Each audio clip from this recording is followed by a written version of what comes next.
कभी मानहानि के मुद्दे पर, कभी चुम्मा वाले मुद्दे पर घेरने की कोशिश करती है। क्या मंशा लगती है भारतीय जनता पार्टी की?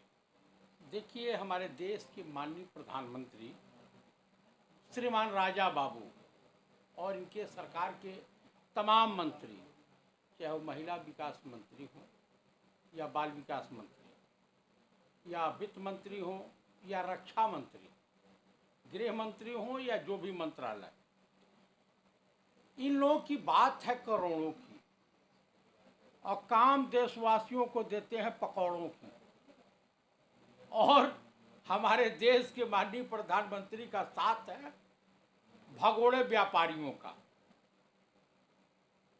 तो आप बताइए कि ये क्या कहेंगे, क्या नहीं कहेंगे, कौन सा आरोप लगा देंगे, इसमें कुछ कहा नहीं जा सकता।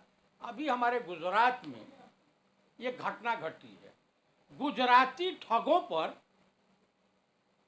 फिर से मैं रिपीट कर रहा हूँ, गुजराती ठगों पर चाइनीज ठग कैसे भारी पड़ गया। बनारस के ठगों पर एक गुजराती ठग तो भारी पड़ गया, लेकिन गुजराती ठगों पे चाइनीज ठग 1800 करोड़ रुपया लेकर के चंपत हो गया। हमारे प्रधानमंत्री का इतना बढ़िया प्रेम मोहब्बत है जापान चाइना से। चाइना का नाम लेने में इनकी वही स्थिति होती है जो एक संस्कारी पत्नी अपने पति का नाम नहीं ले सकती।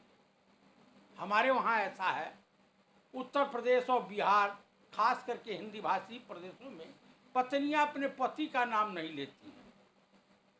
उसी तरीके से चीन का नाम लेने से हमारे प्रधानमंत्री जी की पतलून गीली हो जाती है। रही बात पंडित राहुल गांधी की, पंडित राहुल गांधी का नाम पूरी दुनिया में इतना तेजी से फैला हुआ है कि अभी भारत सरकार के आमंत्रण पर अमेरिकी संसद प्रतिनिधिमंडल आया हुआ भारत स्वतंत्रता दिवस में शामिल हुआ और उसके बाद ये पहला डिमांड अमेरिकी प्रतिनिधिमंडल ने, सांसदों का प्रतिनिधिमंडल ने किया कि हमें पंडित राहुल गांधी से अकेले में मुलाकात करनी है। इकोनॉमिक्स, सामाजिक ताने बाने को कैसे बरकरार रखा जाए, ऊंच नीच का जो भेदभाव फैल रहा है इससे कैसे निजात पाई जाए, उसमें हमको डिस्कस करनी है।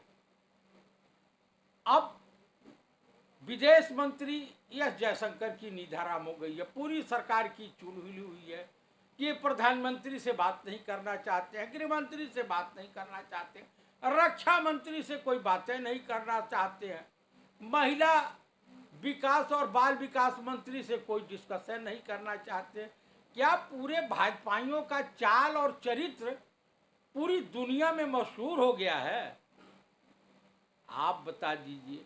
पंडित राहुल गांधी रेहड़ी वाले, पटरी वाले, रिक्शे वाला, खोमचे वाला, गरीब, दलित, मजलूम, शोषित लोगों की बात करते हैं, बेरोजगार नौजवानों की बात करते हैं, धान की रोपाई कैसे होती है उसकी बात करते हैं। और हमारे प्रधानमंत्री वहां भी हरी झंडी लेकर के हरी झंडी दिखा रहे हैं। तो इस सब से एक सौतिया डाह देखते जानते हैं नहीं? सौतिया डाह होता है एक पति को चाहने वाली, मतलब एक पत्नी है बेकर दूसरी भी चाहने वाली होती तो उसको सवत बोला जाता है हमारी भाषा में। लेकिन नरेंद्र मोदी जी कहते हैं हमारे देश में गरीब बहुत खुशहाल हैं। सरस्वती उनके जीप पे सवार हो गई और लाल किले के प्रांगण से उन्होंने एक शब्द कहा कि 140 करोड़ मेरे पीड़ित परिवारजनों, यानी हिंदुस्तान की जनता पीड़ित है। प्रधानमंत्री के लिए तो पूरा देश ही उनका परिवार है, तो पीड़ित परिवारजनों का उन्होंने जिक्र किया है। अब पता नहीं पीड़ित शब्द उनको कहाँ से आ गया ये मैं नहीं समझ सकता। हाँ, लेकिन एक नारा है, उन्होंने बोला था, कहीं पूरा वीडियो चल रहा है कि बेटी पढ़ाओ बेटी पढ़ाओ।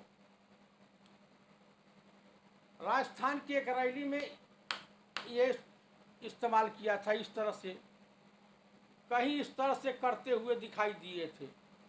इनका एक निर्लज्ज मुख्यमंत्री कई बार का एक जनसभा में, वहाँ बच्चियां भी होंगी, महिलाएं भी होंगी, इस तरह से चुम्मे उछाल रहा था। देश भारत में के ही अधीन, भारत देश का ही एक अंग है मणिपुर, वहाँ 3-3 महिलाओं को नंगा घुमाया जा रहा था। नूह मेवात की स्थिति आपने देख ही लिया है। अभी जौनपुर में एक 16 साल की बच्ची के साथ सामूहिक दुराचार बलात्कार हुआ है।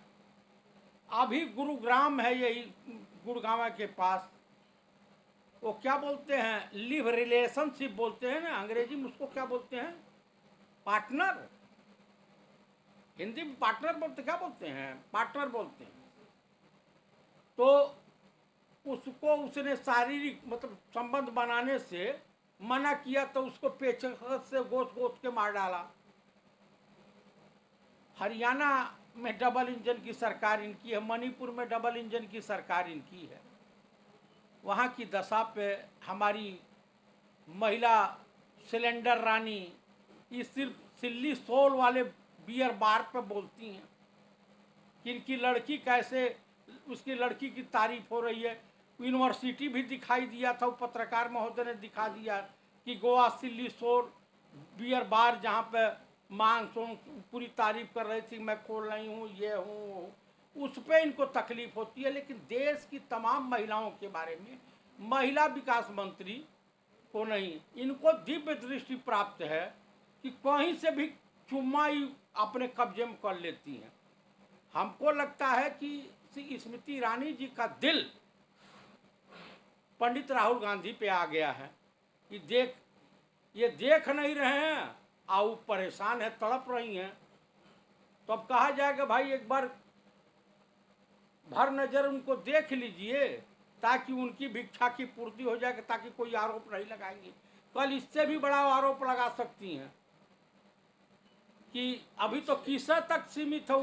पिछले 10 सालों से ये देखा जा रहा है कि जैसे जैसे चुनाव नजदीक आते हैं, देश में इस तरह की घटनाएं बढ़ती है, लड़ाई झगड़े ये सब होने लगते हैं। क्या मंशा लगती है भारतीय जनता पार्टी? भाजपा और आरएसएस का बेस दंगा फसाद, देश में दंगा फसाद, अशांति, हिंदू मुसलमान, भारत पाकिस्तान। अगर भाई साहब इनको मौका मिले तो अयोध्या के राम मंदिर पे भी हमले करवा दे अपने ही लोगों से। आरएसएस में ऐसी ट्रेनिंग दी जाती है, लोग बता रहे हैं आरएसएस छोड़ के आए हैं कि सुअर काट करके मस्जिद में फेंक दो, गाय काट करके मंदिर में फेंक दो, ताकि दंगा भड़के।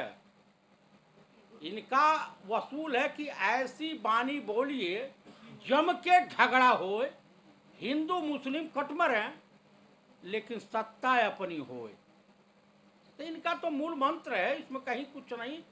इंडिया गठबंधन से ये भयभीत है, आने वाले 2024 में इंडिया गठबंधन जीतेगा और एनडीए गठबंधन हारेगा।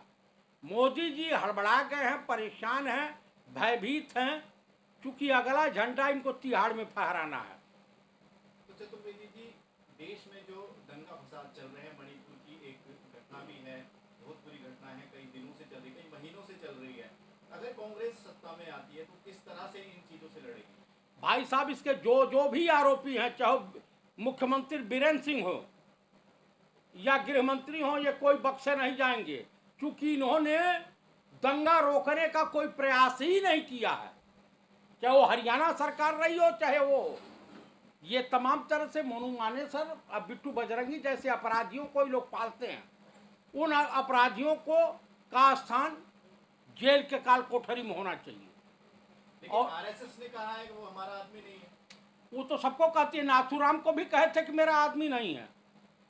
आपको मैं बताऊं सनातन धर्म में क्या कहा जाता है, एक भाषा सुन लीजिए और सनातन धर्म की परिपाटी सुन लीजिए। सनातन धर्म में कहा जाता है कि जो बच्चों पर, महिलाओं पर, अपया पर, मजलूमों पर किन्नरों पर, बुजुर्गों पर अत्याचार करता है, उसे नपुंसक कहा जाता है। और नाथूराम ने एक 80 साल के बुजुर्ग को गोलियों से भून के मारा था, महात्मा टाइप के व्यक्ति को। नाथूराम नपुंसक था, नपुंसक है और नपुंसक रहेगा। ये है आरएसएस का असली चेहरा। चाहे वो मणिपुर का दंगा हो, यहाँ का दंगा हो, यह आरएसएस की सुनियोजित और बीजेपी की सोची समझी रणनीति का हिस्सा है। आपको मैं बता दूं, सत्य कहा था पंडित राहुल गांधी ने पार्लियामेंट में, रावण को राम ने नहीं मारा, उसका अहम ही ईश्वर का भोजन है। अहम मीन्स होता है घमंड, और उसको घमंड था अपने दो लोगों के ऊपर, पुत्र मेघनाथ के ऊपर और भाई कुंभकर्ण जैसे ताकतवर के ऊपर। और मेरे देश के माननीय प्रधानमंत्री राजा बाबू के दो चहेते हैं, एक अमित शाह, दूसरे गौतम अड्डानी। इनके बदौलत ये तमाम तरह के क्रियाकलापों को अंजाम दे पाते हैं। आखिर में 2024 के इलेक्शन में क्या कुछ नया होने वाला है? मैं आपके चैनल के मार्फत देशवासियों से अनुरोध करना चाहता हूं कि बहुत दंगे फसाद कराने का प्रयास ही लोग करेंगे, दंगे फसाद होंगे भी, लेकिन आप गंगा जमुनी तहजीब, संस्कृत और सभ्यता को बढ़ाने के लिए, आपसी भाईचारे को बढ़ाने के लिए हमेशा प्रयासरत रहिए। इन आरएसएस और बीजेपी और इस टाइप के किसी भी नेता के अफवाहों पर ध्यान न दीजिए। आप इंडिया गठबंधन को वोट दीजिए और अपना प्रतिनिधि चुनने के लिए ये ध्यान रखिए कि आपको पढ़े लिखे नेक दिल ईमानदार आदमी की को ही वोट करना है, ढकोसलेबाजों को नहीं, अनपढ़ जाहिलों की सरकार नहीं बनवानी है। नहीं इसी तरीके से हमारी बहू बेटियां सड़कों पर नंगी घुमाई जाएंगी और हम जो है तालियां बजाते रहेंगे। इसी के साथ आपके चैनल के मार्फत आपके तमाम व्यूअर्स जितने भी हैं देखने वालों को मैं नमस्कार करता हूं।